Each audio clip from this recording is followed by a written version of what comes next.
دوستو الیکشن 2024 کی گہما گہمی پاکستان میں عروج پر ہے اور جب سے یہ خبر سامنے آئی ہے کہ صنم جاوید جنہیں 9 مئی کے الزام میں تقریباً مہینوں سے جیل میں قید رکھا گیا ہے انہیں الیکشن لڑنے کی اجازت مل گئی ہے تو اس بات نے پی ٹی آئی سپورٹرز کے اندر ایک نیا جوش پیدا کر دیا ہے۔ صنم جاوید N130 لاہور سے الیکشن لڑنے والی ہے اور یہ بات اس لیے بھی بہت زیادہ اہمیت کی حامل ہے کہ یہاں ان کا مقابلہ مسلم لیگ نون کی مریم نواز شریف کے ساتھ ہوگا۔ مریم نواز شریف نے آج تک کوئی الیکشن نہیں لڑا ہے اور یہ ان کا بھی پہلا الیکشن ہوگا۔ کچھ لوگ یہ بھی سمجھتے ہیں کہ مریم نواز شریف کو صنم جاوید سے ذاتی پرخاش بھی ہے کیونکہ صنم جاوید مریم نواز پر بہت زیادہ سیاسی تنقید کرتی رہی ہیں جو کہ مریم نواز کے لیے ناپسندیدہ تھی۔ شاید یہی وجہ ہے کہ صنم جاوید اب تک جیل میں ہیں کیونکہ ان پر بہت سارے بوگس کیسز بنا دیے گئے ہیں جس کا ذکر عمران ریاض خان بھی کر چکے ہیں۔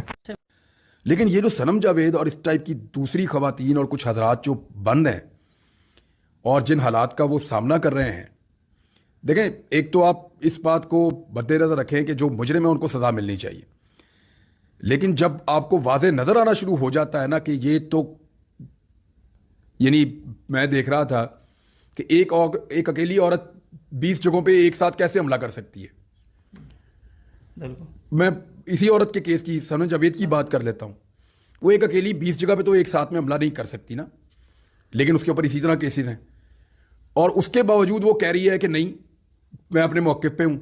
کھڑی ہوئی ہوں، تو یہ بڑی ہمت والی بات ہے، عام بات نہیں ہے یہ۔ اب تک صنم جاوید نے اپنی ہمت اور جذبے سے پاکستان کی اصلی صنف آہن ہونے کا ثبوت دیا ہے اور اس الیکشن کے حوالے سے بھی ان کا پی ٹی آئی سپورٹرز اور تمام پاکستانیوں کے لیے پیغام ہے کہ ہم نے جیلیں اس لیے نہیں کاٹی کہ آپ لوگ ووٹ نہ دیں۔ 8 فروری کو سب لوگ گھروں سے نکلیں۔ اب دیکھنا یہ ہے کہ لاہور جو کہ نون لیگ کا گڑھ رہا ہے وہاں سے مریم نواز بآسانی کامیاب ہوتی ہیں یا صنم جاوید مریم نواز کے پہلے الیکشن کو ان کی پولیٹیکل زندگی کا سب سے برا سبق بنا سکتی ہیں۔ آپ N130 لاہور کے الیکشن میں کسے سپورٹ کرنے والے ہیں مجھے کمنٹ کر کے ضرور بتائیے۔ چینل پر نئے ہیں تو اسے سبسکرائب بھی کر لیں۔ مجھے دیجیے اجازت، شکریہ۔